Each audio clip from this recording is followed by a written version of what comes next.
I just rewatched Interstellar and I noticed what seemed like a mistake. I just cannot unsee this. So the same footage is being used twice in completely different contexts. First, right in the beginning when Cooper has this crash dream sequence. Look at this. Remember this footage. And then about an hour something into the movie, there, when they're entering Miller's planet's atmosphere, it's the exact same footage. And at first I thought this was a simple mistake, but then I realized this is Christopher Nolan.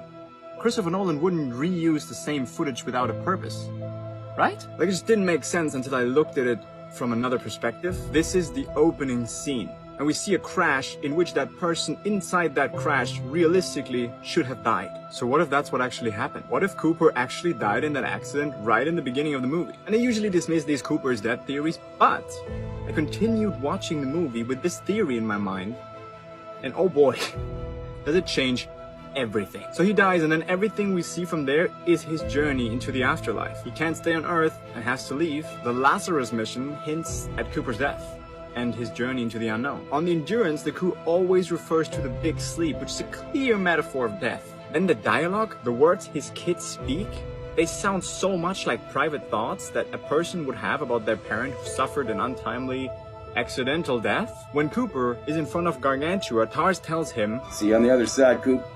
"See you there, Slick!" Dr. Mann tells Cooper right before you die, you see your children. And after Cooper crosses Gargantua's event horizon, symbolizing the final transition, he sees Murph in the Tesseract. And when Murph is on her deathbed, he is there to greet her on the other side.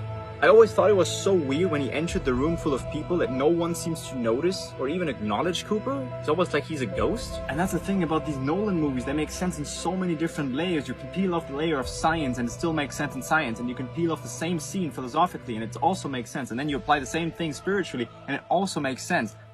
I just can't unsee this.